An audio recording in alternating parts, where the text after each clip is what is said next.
Bismillah, Assalamualaikum warahmatullahi wabarakatuh. Akkam jirtan obboleeyyan kiyya nagaa qabdu jirtu alhamdulillah. Har'allee kunoo barumsa biraa qabadhee isinii dhiyaadhee jira. Eh, Barumsi kiyya kunillee gadi dhaabatan qabu. Waanuma na fayyade kan itti fayyadamee na gargaaree jedhe isinillee isinii qooda. Hunda keessanillee ta'uu baatu nama tokkoof lamallee ta'u yoo keessaa fayyade jedheeti. Yoo kana dura beektan ta'ellee isinumaa yaadachiisuu fi yoo nama tokko yaadachiisetti fayyadameyyuu anaaf bu'aa qaba.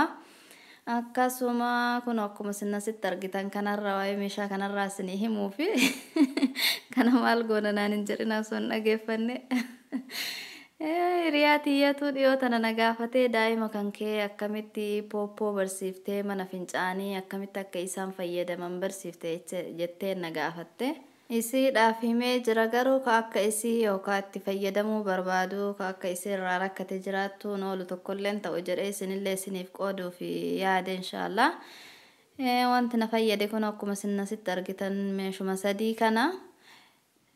Kunillee ka mana fincaanii baazuruum irra kaahanii kunillee pooppoodha kunillee barcuma akka ol kortee baazuruum irra teettuudhaaf isii gargaaru mana fincaaniitti. Daayibarsii tireeningii ka yeroo amma daayibarsii irraa dhiisuudhaaf ta'an pooppoo barsiisuudhaaf ta'an itti kaahanii akka paantiidha jiru irraatti itti ol kaahanii irraa baasan sadillee itti yaalee jira. Garuu naaf hin taane isiin akkuma daayibarsii kaanii irrumatti fincooyti uummata akka daayibarsii kaaniin addan baafattu. Yeroo isiin waggaaf ji'a sadiiti ka pooppoo jalqabsiise. Gaafasitti hedduu tokko na dhibdee ishii nan jettu pooppoo hin baranne daayibarsii ma baratte waan ta'eef ishii jettee irraan teettu yoo irra teettellee guyyaa kana hunda achumarra taa'aa oolte. Yoo narraa kaasee jedhamu achi deemtee na dhugattee ofirratti fincooyti. Hedduu tokko na dhibdee irraa dhiise gaafasi.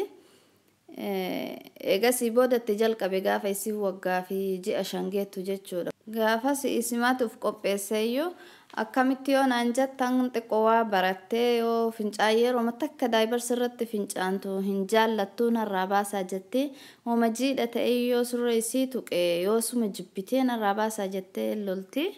Yaade ani itti isinii himuudhaaf ka'ellee tokko asitti haga isii haga amma daa'imni sun pooppoodhaaf of qopheessutti haga inni waan jiidha ta'e waa ofirratti jijibbuu jalqabutti yoo ka itti dirqanii pooppoo barsiifna jedhuun taate ifaa jeedha yeroo dheeraa namatti fudhata akkasitti daftee namaan barattu ijoolleen yeroo isiin akkasi jiidha ofirratti jibbitu sani ka itti jalqabanii yeroo san pooppoo kennanii fi ishii naman jettu garuu irrumatti irratti dhodhoowwanii dhugaatii waan garagaraa aanan juusii akka fincaan amma dhufuuf itti kennaniiti. Daayibar irraa baasaniiti qullaa haa deemtu yeroo san xiqqoo tokko fincaayyoo ofirratti buustee jette ofirratti jibbitii jiidha san hin jaallattu. Guyyaa guutuu haga daa'imni sun namaa baratutti yeroo hunda daa'imuma sanii kennaniiti isma ta'anii eeguudha. Wayita akkas fincaan xiqqootti dhufee xibxee ofirra godhan san dafanii pooppoo kennanii fi irra teechisanii achirra teettee waan dhufuuf ofumaan irratti fincoofti. Yeroo duraatu hedduu tokko nama dhibdi garuu daftee irratti fincooytu. Guyyaa tokko agartee jennaana gobas fincaantee maal jedhanii harka dhahanii fi xaxabachiisanii gammaddee jennaan hin argiti. Achi booda ofumaan barattee osoo hin qabin iyyuu pooppoo barbaadettee guyyaa guutuu nama rakkisaa oolti. Akkasii pooppoo nama baratte inshaallah karaa laafaa miti garuu hedduu tokko nama dhibaa itti of giddaniiti. Yeroo kennanii fi barsiisuudha. Akkasitti yeroo lammaffaarratti ani guddaayyuu nan dhibne torbaanuma takka naaf fudhate torbaan iyyuu hin guunne barsiisuudhaaf. Lammaffaarratti kana kaanii barsiise egaa pooppoo san barattee jette kana barachuun iyyuu nan dhibne afaan isaa akka nama xiqqaa tokko ol fuudhaniitti irra kaanii akkuma pooppoo sanumarra teettee jechuudha homaan dhibu. Kana barsiisee kan ammoo obboleeyyan isii laaltii yeroo isiin irra teettu isiin iyyuu irra taa'uudhaaf hawwiti. Achi durallee pooppoo irra taa'uu waan baratteef asumarra teettee kallee dafteetti naaf hin baranne garuu guyyaa guutuu achirra taa'aa oolte guyyuma tokko lama qofa rakkatte asirra taa'uudhaaf.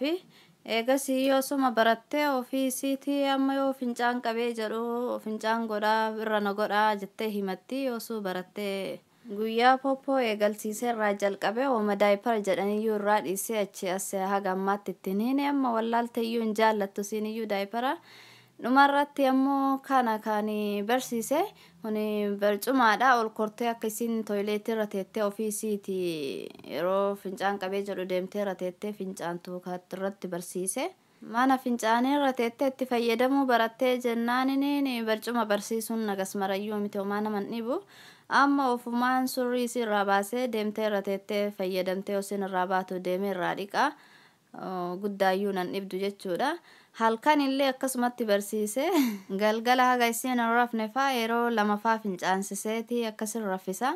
Halkan walakkaa keessallee yeroo takkaafaa ka'ee fincaansisaa ganama subii wayita isiin kaatellee daftee haga isiin hin fincaansisa. Amma barattee halkan keessallee ka'ee fincaansisu galgaloon fincaansisee raffisee ganam subii yeroo isiin kaate fincaansisa. Haala kanaan barsiisee inshaallah. Dhumarratti ammoo yoo rabbi jedhee akka isii yoo fayyadamtee irraa baatu sinkii ol kortee harka dhiqattu barsiisa inshaallah. Barcuma isiin irra ol kortee harka dhiqattu barsiisa yoo rabbi jedhee kana fakkaata inshaallah. Yoo isinitti dheeresse dhiifama. Yoo jaallattan obboleeyyoon keessaniif share godhaa, like gochuu hin dagatinaa. Yaada yoo qabattan karaa komentii jalaatiin naaf kaa'a. Warri haaraa dhuftan ammoo subscribe godhaa. Maatii kiyyatti ida'amaa isiniin jedha. Warri amma dura naaf gootaniin afaana turtan ammoo galatooma. Raaf assalaamu alaikum wa rahmatullahi wa barakaatuh.